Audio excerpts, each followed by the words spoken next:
luar biasa. Maka mari kita ikhlaskan niat kita menuntut ilmu itu semata-mata karena Allah, karena memang ada ancaman dari Rasulullah SAW tentang orang-orang yang menuntut ilmu bukan karena mengharap wajah Allah. Jadi kita mohon tentunya apa-apa yang kita dapatkan baik dari ilmu-ilmu sifatnya umum atau ilmu agama yang bisa menjadikan kita semakin dekat, semakin taat pada Allah Subhanahu wa Ta'ala. Baik jamaah sekalian, bicara tentang kesehatan, ya. Kita tahu bahwa agama yang mulia ini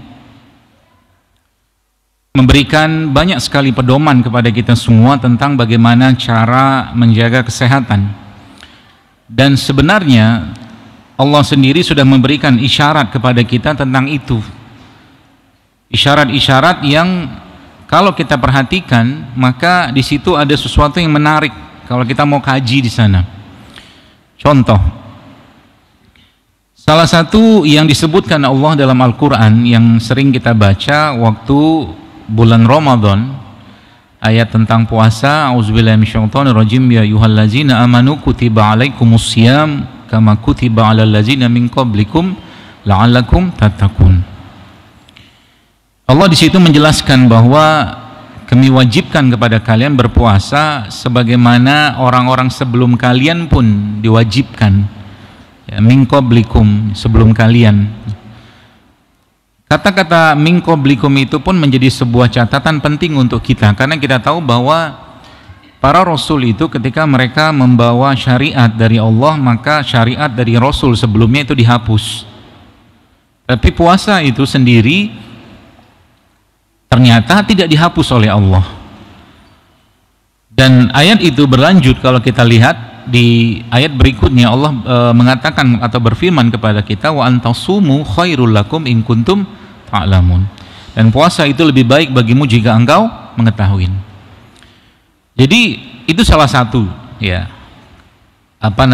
isyarat kepada kita semua bahwa memang ada hal yang luar biasa kalaulah kita membahas puasa, ya. Dan tools atau perangkat-perangkat ini memang sudah Allah siapkan untuk kita semua. Contoh, mungkin kalau jamaah sekalian diberikan pilihan makan sama tidak makan, saya yakin Anda akan pilih makan. Pilih makan atau puasa? Makan atau puasa? Makan. Jangan sok-sok jadi malaikat gitulah, ya. Pasti makan, ya. Maunya kita makan terus kan? Pertanyaannya, bagaimana cara Allah menghentikan kita makan? Tapi puasa lu sebutnya apa lagi? Kenyang, betul. Apa lagi? Tidur. Ya kan? Puasa, kenyang, tidur. Apa lagi? Sakit. Disuruh makan, disuruh berhenti nggak mau kan? Makan aja terus gitu.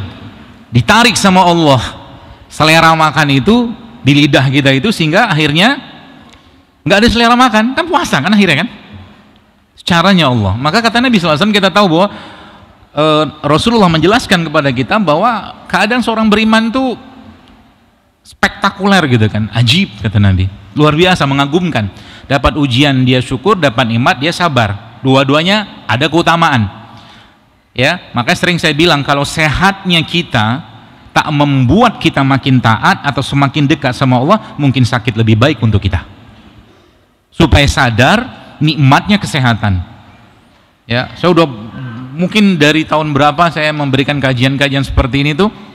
Ada satu bapak pernah, ya, ini contoh ya, dia ketua DKM di salah satu masjid di daerah Cikampek sana. Pas saya ngisi di situ, bebuih-buih mulut saya ngomong, itu makanan ini, contoh saya sebutin lah ya, gorengan gitu, saya bilang gitu kan, cobalah dikurangi, tak segala macam gitu, Ustaz. Gak juga, akhirnya dia senyum-senyum aja kan. Bahkan yang luar biasa, habis kajian makan gorengan di depan saya. Itu luar biasa. Wah, spektakuler ini orang gitu kan. Terus berlanjutlah sekian tahun gitu. Dan akhirnya tiba-tiba dia nge-WA saya. Dok, dia bilang, saya mau konsul. Kenapa? Saya bilang, jantung saya ada yang kesumbat. Oke. Terus sekarang sudah diapainnya, dia jelaskan lah ini itu segala macam gitu kan. Terus saya bilang, apa sih bandel? Sudah dibilangin begini segala macam, sudah ajarin caranya gitu loh. Cuman masih juga begitu. Ya sudah, sekarang dikasih nikmat oleh Allah dengan sakit itu. Ya saya kasih dia tentunya resep beberapa cara gitu kan, dan beberapa ramuan lah seperti itu yang dia dia praktekkan lah, dan alhamdulillah sepertinya sudah mulai membaik lah seperti itu. Baik, jadi Bapak sekalian, Allah Subhanahu wa taala kalau kita lihat dalam Al-Qur'an menciptakan kita ini dalam kondisi yang sempurna. Di surat walaqad khalaqnal insana fi ahsani taqwim. Ya, Allah menciptakan kita dalam keadaan yang sempurna. Sempurna itu maksudnya apa? Semua sistem bisa bekerja. Asal mengikuti bagaimana aturannya Allah. Contoh mungkin sederhana ya. Kalau Anda baca penelitian-penelitian tentang bagaimana korelasi antara tidur dan kanker itu sangat erat. Artinya apa? Orang yang tidak mendapatkan tidur yang baik atau tidur yang optimal, korelasinya dengan kanker itu sangat kuat. Dan Allah sudah memberikan isyarat itu kepada kita. Dalam surat An-Naba Allah jelaskan wa ja'alna laila libasa, dan kami jadikan malam itu sebagai waktu istirahat. Dan Nabi sudah contohkan, bahkan yang luar biasanya Rasulullah SAW memberikan petunjuk kepada kita. Ya tentunya. Kapan bangun, kapan tidur kan ada. Dalam surat Muzammil, Muddatsir kan ada kapan bangunnya ada. Qumil laila illa qalila. Ada waktu petunjuknya di situ. Kapan bangun? Yang jadi masalah sekarang adalah nabinya tidur, umatnya bangun, umatnya tidur, nabinya bangun. Ya. Itu salah satu masalah, ya. Nah, jadi sebenarnya kalau kita bahas misalkan tentang tidur saja, ya itu banyak sekali Bapak Ibu sekalian kaidah-kaidah yang berlaku saat orang itu tidur. Maka saking luar biasanya tidur, Nabi beradab dengan tidur. Coba lihat. Apa yang Nabi kerjakan sallallahu alaihi wasallam ketika beliau sallallahu alaihi wasallam mau tidur?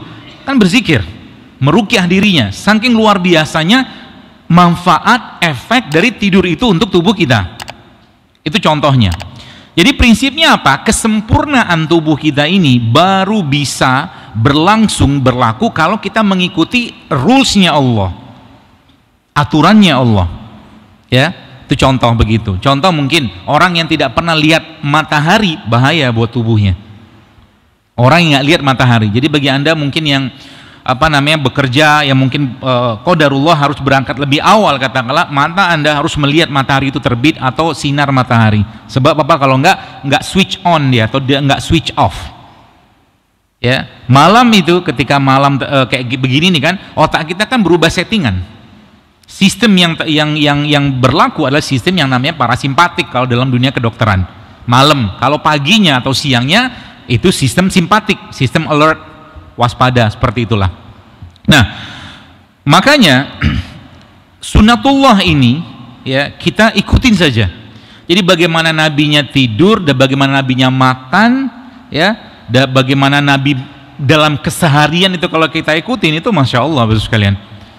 Semakin hari semakin kagum, dan saya bersyukur sekali. Artinya syariat dalam agama yang sering saya sebutkan bahwa kalau kita perhatikan baik-baik, sebagian atau bahkan mungkin boleh katakan semua syariat dalam agama ini itu punya manfaat kesehatan, ya, semua syariat, rukun Islamnya atau rukun imannya, semua punya manfaat kesehatan. Tapinya kita tidak melakukan itu untuk sehat, itu kewajiban, ya, seperti itu. Nah, bagaimana Allah Subhanahu wa taala menjelaskan kepada kita dan bagaimana kita memberikan atau mendapatkan petunjuk dari apa-apa yang sudah dijelaskan Allah dalam Al-Quran ataupun dalam sabda Nabi Sallallahu Alaihi Wasallam. Ya, kita akan bahas satu-satu. Ya, semoga Allah cukupkan waktunya.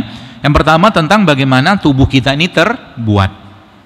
Ya, Allah Subhanahu Wa Taala menjelaskan dalam surat Al-Mu'minun.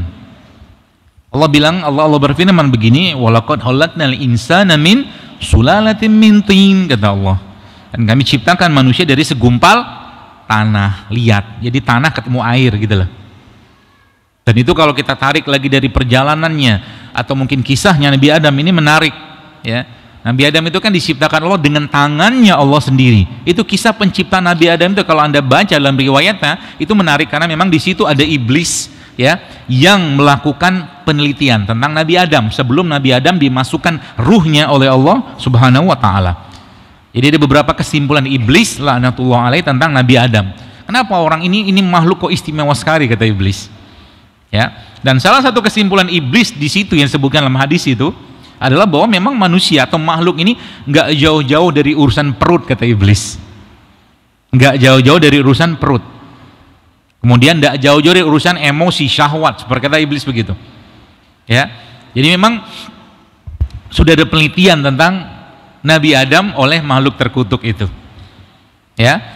Sehingga apa namanya, kalau kita lihat Bapak sekalian, memang urusan kita sekarang nggak jauh-jauh dari itu dalam urusan kesehatan.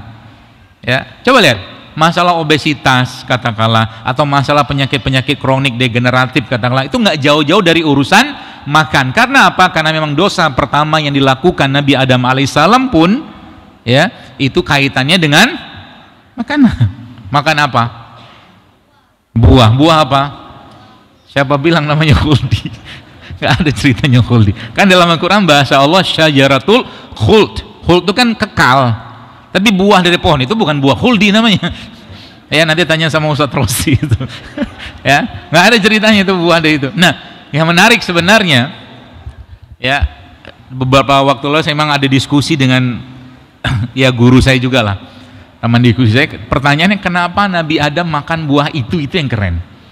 Pernah kan surga itu kan Bapak sekalian, luasnya seluas langit dan bumi, pohonnya pasti banyak kan, pohon banyak, buah banyak, tapi kenapa Nabi Adam alaihissalam memakan buah itu? Ya, itu yang menarik. Kok bisa sampai di luar, kita bicara itu mau takdir Allah itu lain cerita lah, tapi apa yang menginitiate gitu kan, yang menggerakkan Nabi Adam untuk makan buah itu? Kan memang ada iblis itu yang dia berbahasa Quran itu kan muqassamah. Dia menyatakan dirinya tuh, aku nih teman baikmu, penasehat, mungkin gitu kata iblis kan. Ya, kalau kau tidak makan buah ini kata iblis, maka kau nanti diusir juga, kau pisah sama Hawa, seperti itu kata iblis kan. Sehingga akhirnya Nabi Adam memutuskan makan buah itu. Ya, dalam kesimpulan yang pernah kita diskusikan waktu itu, memang Nabi Adam alaihissalam memakan buah itu tuh Bapak Ibu sekalian memang karena cintanya terhadap Hawa. Cintanya terhadap Hawa, karena Nabi Adam lama kesepian kan, lama kesepian, akhirnya Allah kasih ciptakan Hawa, ya. Dan iblis bilang nanti kalau nggak makan buahnya nanti kau pisah, bla bla segala macam lah, dia punya rayuan itu, ya. Jadi cinta, dan memang cinta itu jadi masalah zaman sekarang. Jadi masalah, Bu. Kok saya bilang jadi masalah? Iya, ini hipotesis saya dan sering saya sampaikan juga. Sekarang kenapa banyak orang kena diabetes? Anda bilang, oh dia makan gula pasir kan gitu-gitu kan. Tapi saya punya pandangan lain dari sudut pandang ilmu yang saya pelajari gitu kan. Mungkin bisa jadi orang yang diabetes ini memang kurang cinta dia. Karena kurang cinta, akhirnya dia mencari sesuatu yang manis, karena cinta itu manis kan. Tapi yang jadi masalah, manisnya keliru. Kalau bahasa sekarang itu gula olahan. Ya, gula olahan. Jadi bisa jadi cintanya yang kurang, atau cinta yang terzolimi, atau cinta yang tersakiti, akhirnya mencari manis dalam hal yang lain, tepung gitu loh, gula pasir gitu kan. Nah itu babnya lain lagi, kita bahas nanti kapan-kapan, karena memang pernah saya tulis tapi sudah saya hapus itu. Emping sekeping membuat seorang laki-laki asam uratnya naik, kan keren. Makan emping sekeping, tiba-tiba asam uratnya jadi 8. Kenapa bisa kayak begitu? Karena bisa jadi waktu dia makan emping, yang ngasih emping ini istrinya mungkin, dia bilang sudah tahu asam urat masih kok makan emping ini, misalkan gitu. Was-was dia, was-was, takut, cemas, dan merasa tertindas untuk makan emping gitu ya. Bicara was-was tuh menarik lagi tuh. Kenapa? Coba lihat, qul a'udzu birabbil falaq min syarri ma khalaq. Sekali doang kita berdoa pada Allah, memohon pada Allah, qul a'udzu birabbil falaq, Rob yang menguasai falak, subuh. Menarik ya, di surat An-Nas, coba lihat 3 kali kita meminta atau menyebut nama Allah untuk berlindung dari was-was. Qul a'udzu birabbin nas, malikin nas, ilahin nas. 3 kali dari apa? Min syarril waswasil khannas. Artinya apa? Sebenarnya, nah ini babnya lain lagi. Penyakit urusannya hati itu jauh lebih powerful menyebabkan masalah pada diri seseorang daripada penyakit yang berhubungan dengan fisik. Dan memang begitulah yang Nabi SAW sampaikan. Kata Nabi SAW, iza sholahat sholahat jasadu kulluh, wa iza fasadat fasada jasadu kulluh. Kata Nabi, ya memang tubuh kita ini kan rajanya, kata Rasulullah SAW, adalah hati, kolbu. Dia baik-baik semua, dirusak-rusak semua.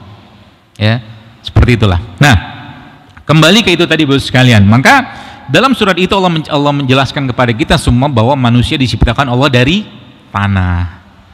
Oke, babnya tanah sekarang. Tanah liat atau tanah yang dicampur dengan itu kan sesuatu yang memang jadi dia berbentuk gitu, kayak orang bikin apa gerabah gitu ya. Nah, ada hal yang menarik di situ ya, karena memang manusia bukan diciptakan atau bukan hanya unsurnya fisik, tapi manusia juga punya ruh, punya jiwa, punya hati, seperti itu. Ya, kita bahas sedikit sebelum kita masuk ke fisiknya.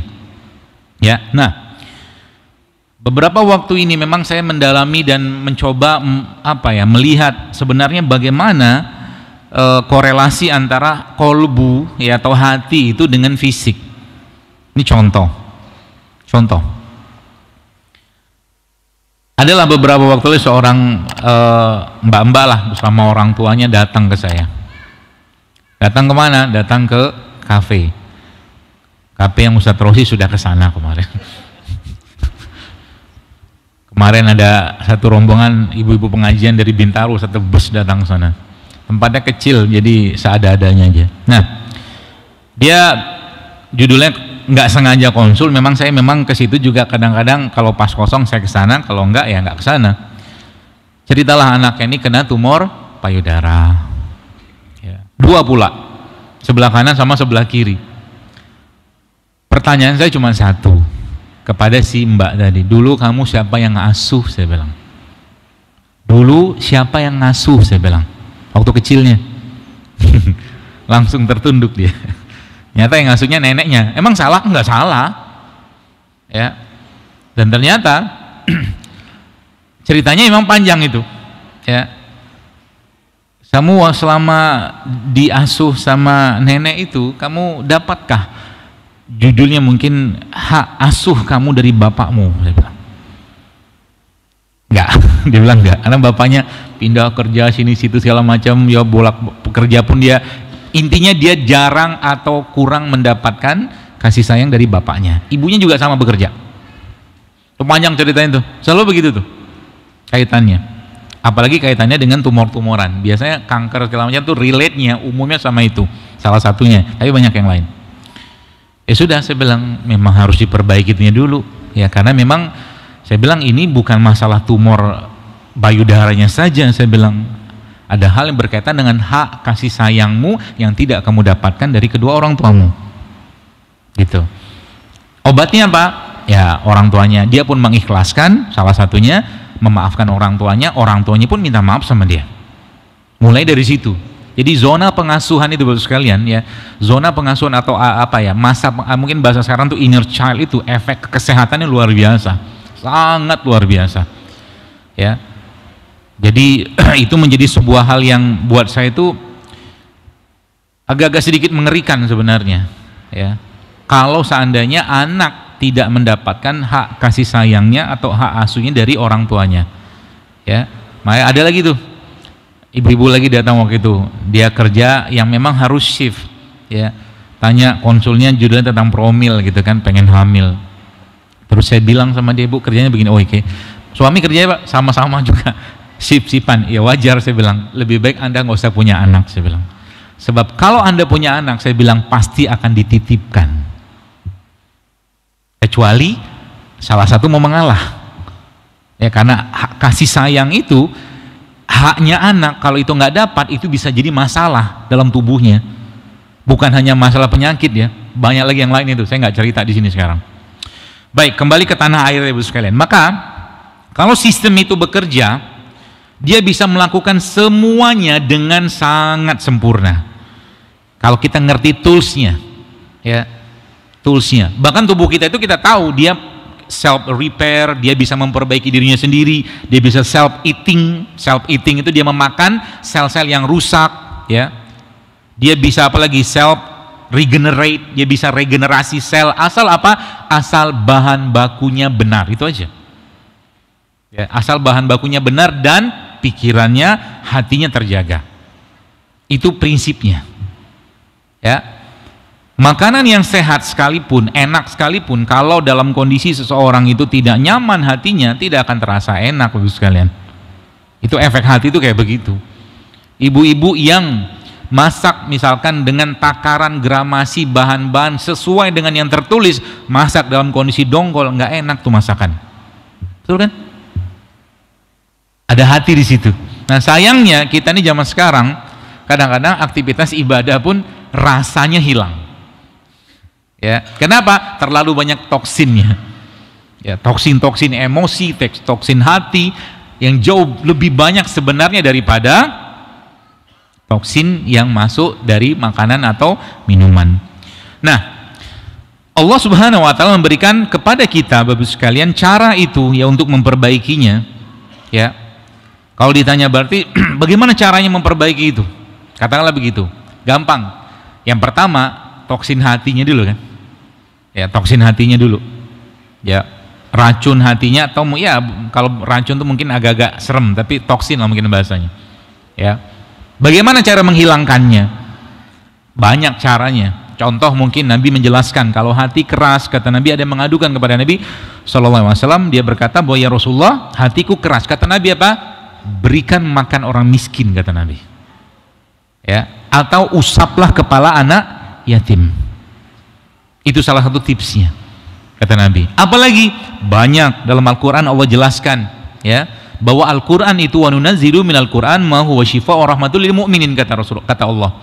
Dan kami jadikan Al-Quran itu sebagai syifa, obat. Maka kalau kita baca Quran, ya, sebelum baca Quran duduk tenang dulu sebentar, ya, revisi niat, perbaharui niat kita dalam membaca Al-Quran.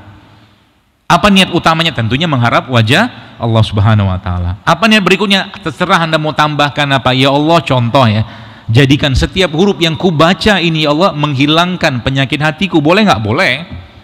Ya Allah, jadikan setiap huruf yang kubaca ini ya Allah menghilangkan penyakit fisikku. Boleh nggak? Boleh, karena memang janji Allah di situ. Itu salah contohnya. Maka kalau membahas bab niat ini sebelum kita melakukan suatu ibadah, para salafus soleh atau orang-orang soleh zaman itu mereka memang ketika melakukan suatu aktivitas amal itu mereka memang mulai dengan memperbaharui niat tadi. Ya, Nabi menjelaskan bahwa ketika suatu hari Nabi berkata pada Bilal radhiyallahu anhu, Nabi katakan, ya Bilal arihna bis shalah. Wahai Bilal, istirahatkanlah kami dengan salat. Istirahatnya Nabi itu dengan salat, bukan healing kayak kita. Ya kan, pergi ke sana kemari, padahal kita nggak, kalau tahu ayatnya dalam surat Al-Fat itu Allah bilang apa? Wallazi anzalas sakinata fi qulubil mu'minin, kata Allah. Dan kami dan dialah Allah yang menurunkan ketenangan, menurunkan dari atas ke bawah, kan turun. Jadi ketenangan itu bukan didapat dari sesuatu yang sifatnya fisik. Orang habis pergi kemana-mana, lihat hutan segala macam, balik-balik stres lagi. Ya. Yang paling seru kemarin bahasan kita tentang tidur. Ya, sedikit intermezzo. Memang bagus tidur itu. Apalagi zaman sekarang. Kalau Anda lihat dalam Al-Quran, kalau kita membahas bab tidur ya, coba lihat. Kalimat Allah tentang Ashabul Kahfi dalam Al-Quran itu adalah mereka itu kan tidurnya berapa lama? 300 ditambah, kata Allah gitu ada. Ditambah 9 tahun. Feeling saya, dugaan. Mungkin waktu mereka tidur itu adalah waktunya waktu mereka bangun, lihat keadaan belum berubah, udah tidur lagi aja gitu kan. Lihat mungkin bangun kondisi belum berubah, tidur lagi seperti itu. Jadi memang zaman sekarang ini mungkin bisa dipakai itu. Ya, kalau ada masalah tidur aja. Siapa tahu habis tidur selesai masalahnya atau lebih parah. Ya, masalahnya. Kenapa? Bangunnya maksiat, matanya maksiat, lisannya maksiat, mendingan tidur. Ini kan kabar baik bagi kaum rebahan. Daripada bangunnya maksiat, mendingan tidur aja. Ya. Bangun sekali-sekali, ya kalau sudah siapa tahu sudah selesai masalah gitu kan, ya tidur lagi habis itu kalau belum selesai. Seperti itu. Nah, baik. Maka Bapak sekalian, ya, tadi pembahasan tadi itu bahwa memang kalau dia lagi-lagi menyalahi sunatullah tadi itu atau menyalahin kaidah-kaidah tadi itu pasti akan masalah. Ya. Nah, tadi kalau kita tadi sedikit kita bahas tentang puasa tadi, ya memang itu caranya Allah ya untuk membersihkan sebenarnya diri kita, termasuk tadi kalau kita bahas tentang Al-Quran sebagai syifa. Al-Quran itu bukan dawa, dawa itu sempit maknanya, tapi syifa itu kan luas, dia penyembuh gitu kan, sakit apa aja. Makanya ulama-ulama jam lu mengatakan kalau penyakit itu nggak bisa diobati dengan Quran, maka diobati dengan lain pun tidak akan bisa. Ya, Al-Quran itu harusnya menjadi obat buat kita. Ya, sakit apapun. Karena penyakit sesungguhnya bukanlah penyakit yang berhubungan dengan fisik, tapi penyakit yang berhubungan dengan hati. Ya, maka Al-Quran dijadikan Allah sebagai syifa. Kepada siapa? Wa rahmatul lil mu'minin, ya, pada orang-orang yang beriman, yang meyakini itu. Oke. Nah, lalu kalau bahasan kita kembali ke tentang tanah tadi Bapak sekalian, maka sebenarnya cara paling gampang untuk mengembalikan kesehatan tubuh kita itu adalah satu hal ini Anda mulai dulu. Ya, satu hal ini Anda mulai dulu. Bisa. 2 menit lagi. Langkah pertama adalah buanglah seluruh toksin yang masuk ke dalam diri Anda. Buang. Baik toksin fisik atau toksin yang sifatnya ke hati. Buang kalau sudah bercokol dia, atau jangan masukin. Ya. Kalau babnya atau kita membahas tentang toksin tadi itu, ya, atau mungkin sampah tadi itu dalam bidang makanan apa? Berhentilah, kurangilah, hindarilah semua makanan yang tidak ada kehidupan di sana. Itu bahasannya. Apa contoh makanan-makanan yang tidak ada kehidupan? Makanan yang sudah diolah, kalau mungkin bahasa sekarang itu adalah ultra processed food atau processed food, makanan olahan, ya, diolah berkali-kali ditambahkan dengan berbagai macam bahan sintetik di situ, ya, sehingga makanan itu apa? Hilang enzimnya, hilang vitaminnya, hilang mineralnya, segala macam, ya. Dan itu Bapak sekalian akan mempengaruhi perilaku seseorang. Ya, semakin banyak makanan mati, ya, bukan hatinya mati, bukan, tapi sistem dalam tubuhnya tidak akan bekerja. Ya, kemarin saya ada acara, lalu di samping saya ada bapak-bapak cerita. Dia cerita tentang dia kerja di apa ya, seperti suatu yang sifatnya bencana-bencana gitulah, mungkin tim bencana alam lah seperti itu. Dia cerita ginjalnya bermasalah. Oke, terus apa? Saya bilang, ya, apa sebab awalnya? Saya bilang, ya, sebab awalnya memang waktu dia latihan kayak begitu, dia minum, ya, minuman energi itu loh, yang sebenarnya dibawakan dari peringatan itu. Sadar nggak sadar Bapak sekalian, minuman energi seperti itu, ya, itu kan di bawahnya itu ada peringatan, di situ biasa disebutkan jangan diminum ibu hamil, menyusuin, biasa begitu tuh. Ya, akhirnya ginjalnya kena. Syukur nggak cuci darah. Saya bilang, berapa banyak Bapak minum sehari? Saya bilang 2, kurang lebih 2 lah, dia bilang. Ya. Lalu dia itulah apa namanya, saya kasihlah beberapa cara untuk membersihkannya, dan memang salah satunya itu yang paling bagus adalah air kelapa.